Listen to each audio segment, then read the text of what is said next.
welcome. I'm assuming you can hear me now at this point as you join us today. Feel free to type in your questions over in the chat window. I believe you will also be given the opportunity to join in live if you prefer to make yourself visible and vocal and ask your questions that way. Either one is fine. Good, thank you, Patty. Glad to know you guys can hear me. Look forward to hearing your questions about higher ed, education, the market for Pro AV, opportunities, challenges, risks, etc.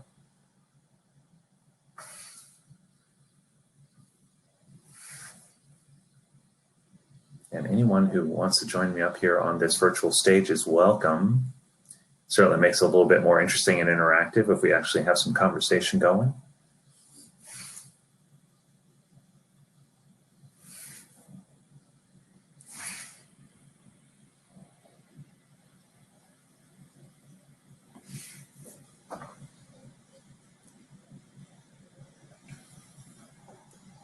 And some of you may be actually dual casting, watching live CES as you watch our event here today. Certainly lots going on in the global technology stage with events being virtual.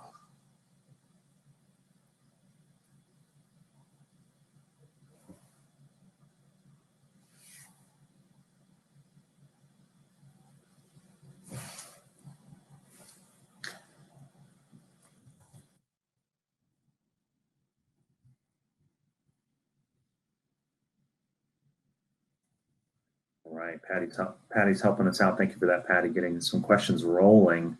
Patty's asking, how different would the education market have been during 2020 if the pandemic hadn't happened? You know, it's a good question. It's probably one that's hard to separate out from just the general declines that we're seeing in the markets overall. You know, we had forecasted that 2020 would be another year of strong growth for Pro AV on what had been a continuing trend of growth for us for the last 10, 15 years or so. You had some slumps as you closed out the last decade, 2008, 2009, some recessionary periods then. But you know, what we had been saying about Pro AV, there was a lot of things in place, a lot of changes happening, including the rise of conference and collaboration, a increased interest in virtualization and hybridization of events, the desire to reach audiences, students, workers who were remote in a lot of cases. So you had seen a lot of those trends happening. So what we've been saying about pandemic is that it kind of accelerated some of those trends, even as we had to adjust in very, very rapid rate to what was going on.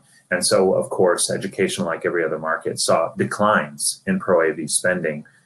That's where you have to scratch your head a little bit, just because it's going to depend on how you define what constitutes AV technology and what would count as part of our industry spending. You're hearing that even in the sessions here at the Rise event, that we're starting to hear about technologies that are focused a little bit more on collaboration. And that, pardon me as my dogs chime in, and I'll give them a moment to quiet down.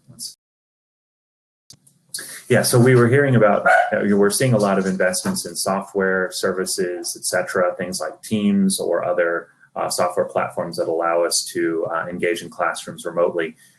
That had been happening. We weren't necessarily always capturing that as part of Pro AV because that was really perhaps investments being made through IT departments or direct to software and service providers. So did education net decline in terms of total spending? Well, it's going to depend on what you include in that mix. I think as we look forward, we continue to see that. We continue to see classrooms being kitted out for this hybrid nature of learning now, being able to reach students who are not in the classroom, who are distant, et cetera, particularly in the higher education markets. And we'd expect that to accelerate. You notice that I said in my presentation today that I think education is one of those markets we could expect to potentially exceed expectations, exceed forecasts as we double down and reinvest in technology to improve upon that first level of investment that was happening just to keep classrooms and learning going. You know, education is an essential market, is an essential service that we provide to citizens throughout the world to continue their learning. And so it's not one that, unlike, say, a hospitality or retail, can shut down or pivot in some areas. So education needing to continue, of course, that investment had to happen in allowing us to continue to learn. So a lot of changes, certainly across the board, across markets, across industries, but you could argue that education has been perhaps the most disrupted just because of that need to adapt in very, very real time. Other question coming in. Do your education figures refer just to higher education, or is corporate spending on education and training facilities included? Another good question, and the answer is yes, depending on which part of education you're looking at. So when we talk education as a vertical market, we're really thinking about K through 12, higher education, the places of dedicated learning. You could argue perhaps some corporate learning centers might fit into that, but I think all historically, as we look at what defines the education market, is really classroom learning in those kinds of institutions. When we talk about learning solutions, though, that's going to span over into corporate education. So it is a little bit of a blurred kind of story here.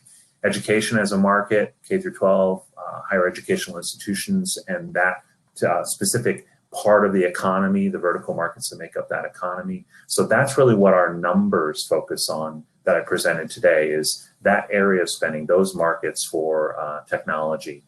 But as Patty's kind of noting in his question, we do have another area. So we talk about the markets or the industry in terms of the applications, the markets that buy technology, the solutions that they buy, and then the products that make up the solutions.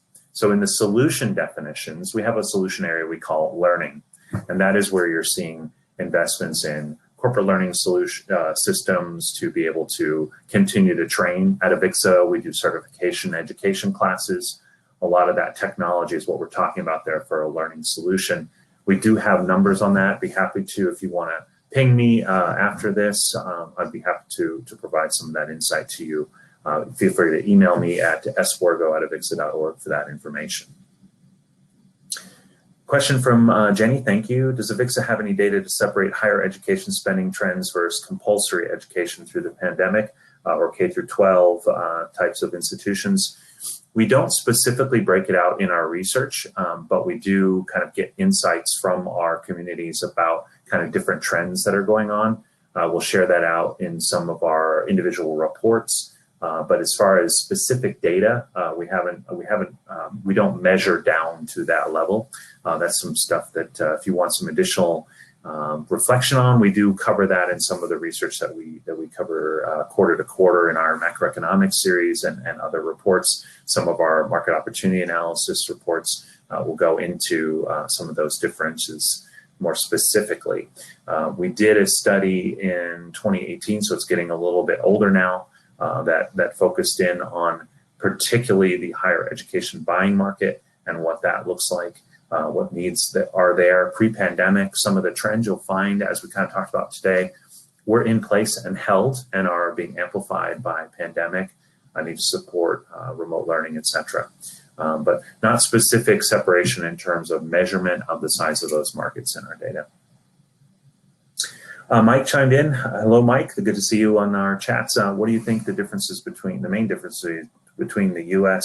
and European markets are that may reflect the recovery that we're seeing U.S. and EU?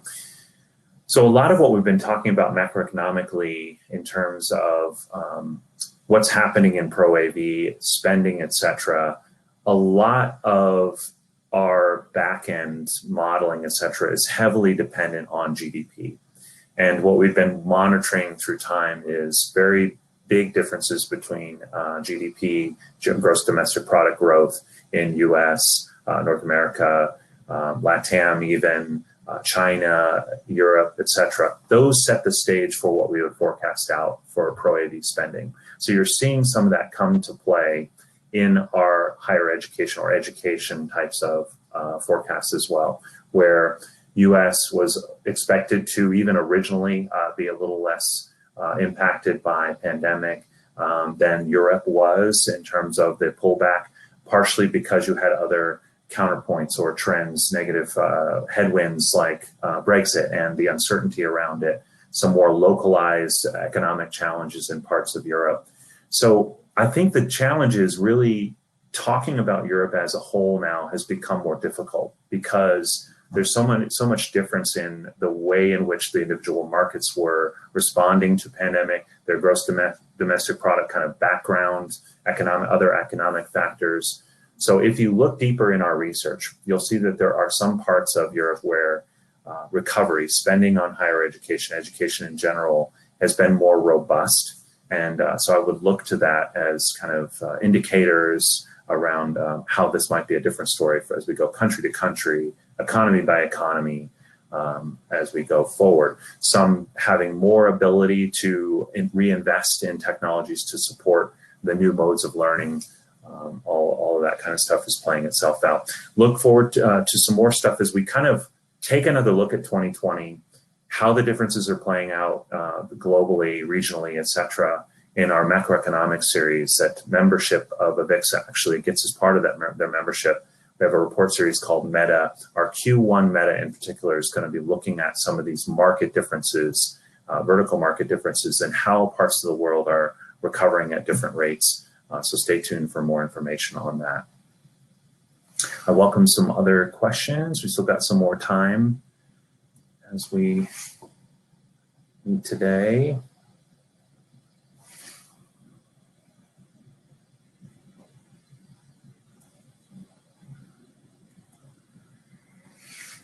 One thing that'll be an interesting thing for us to investigate as we go forward that we've been wondering about, is kind of teasing up today, is this market and in education and even others as well, with the shift to more IT-oriented technologies, software, cloud, those kinds of services and solutions, how much of the opportunity is in our traditional space? So if you're an integrator who's serving education in the past, you have clients would reach out to you for kitting of classroom, updating of classroom technologies to support a in-person type of learning experience. With so much investment being made in software and services, is there opportunity for the traditional integrator in that space? We think yes. We think that as systems need to be improved, whether it's microphones, displays, capture and production equipment to be able to reach learners so that are not on site, those kinds of things, we believe that there is some opportunity there.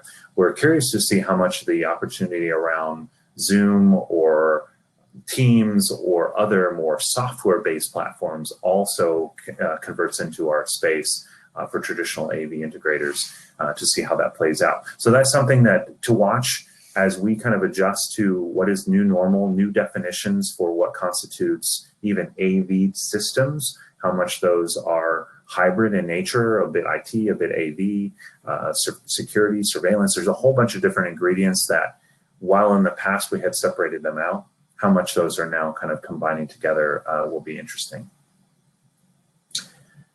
Patty's asking a question about, anecdotally, do you know of any technology solutions that are on the rise within the world of digital education? Ooh, good one. And it's one of those areas where, as researchers, it's become a challenge to kind of separate out the dust and to see how things are settling and what's rising through the mix.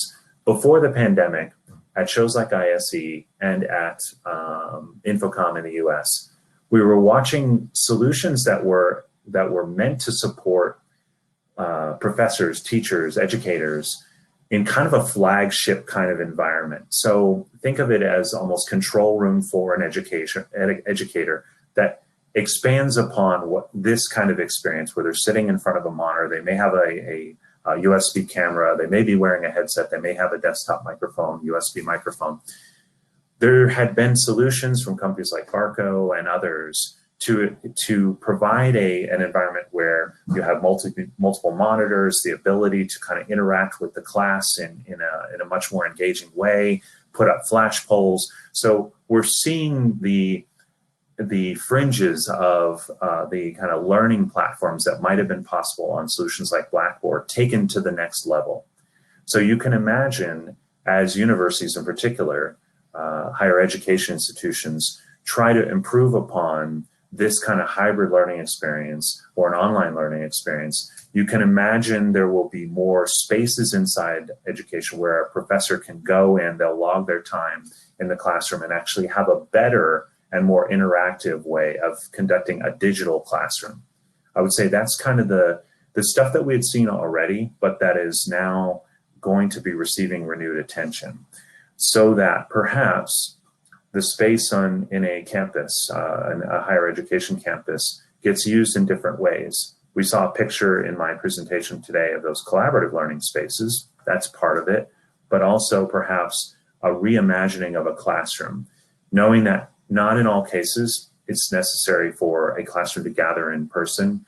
So perhaps there's this way to actually make it look like a virtual classroom, especially from the educator's point of view, call on people, allow them to jump in and present, allow breakout sessions, all that stuff we're seeing even in corporate collaboration technologies. And I think that translates over into the classroom technologies too. So that's what I'm watching, is the innovation around the margin that allows this experience to improve as we go forward. And it's also the hardest part to really forecast. We forecast based upon past trend, past recession, expectations of GDP, those kinds of things. What's harder to see is that the stuff that you wouldn't have expected, the innovation, the rapid rate of vaccine development, those kinds of things, people just don't expect to move as quickly as they do, especially with focus on these technology areas.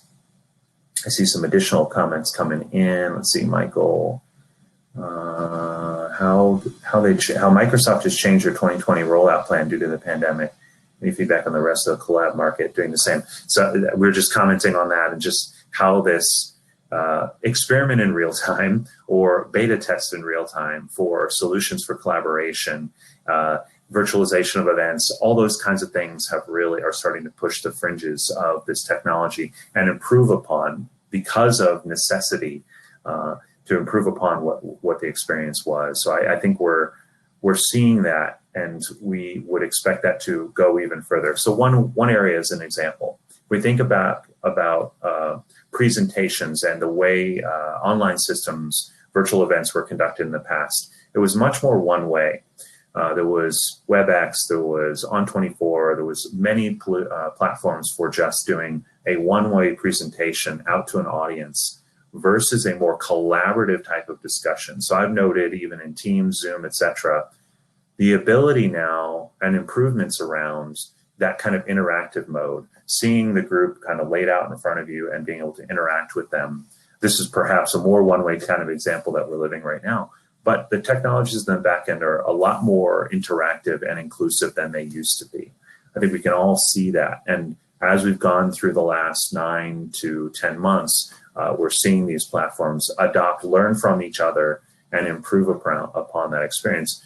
And I think that carries over into digital learning as well. As Microsoft was talking about what they learn in one space, they can apply to the other, and even create platform commonality to where we use, say, Teams or Zoom for classroom, and then that carries into the workplace versus in the past where those would have been two separate platforms, the education platform being one that you kind of left after you graduated or left the institutions, and you flipped over into corporate types of platforms. So a bunch of more commonality that I think helps arm our future workforce as they come out of institutions for learning into the actual corporate environment. That kind of cuts to Matthew's question too about hardware tools teachers and students are using for digital learning. I think you're seeing, like we're talking about, that cross-platform commonality or increased usage of the same platforms in both spaces. And that kind of helps us as we go forward. Demand for hybrid learning is supposed to be reflected in the projections. Really, really good question. And I think, yes, the answer is we do forecast to some extent a shift to hybrid learning and an ability for our industry to support that. I think the problem becomes how much of it do you say is pro AV versus, say, IT versus, say, other types of institution solution providers.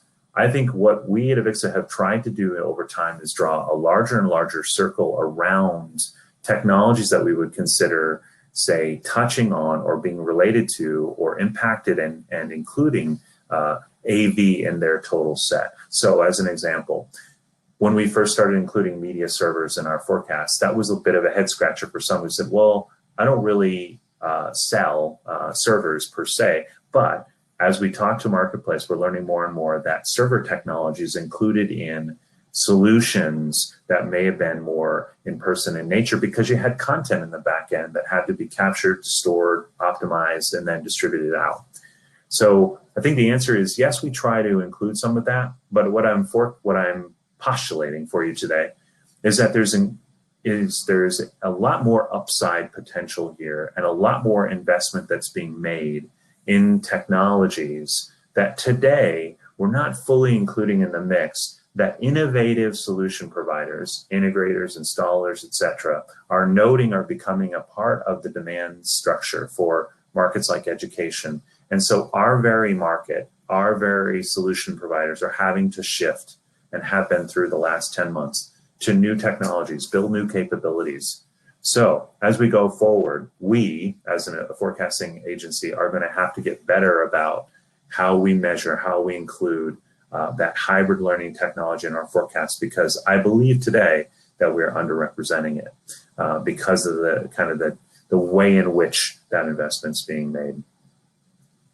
With that, I think we are out of our time. I do see some other questions popping up here. Thank you so much for joining us today. We look forward to more RISE events in the future. With that, be well. I wish everyone a happy 2021 and a prosperous one as we emerge from the pandemic and recover. Thanks so much.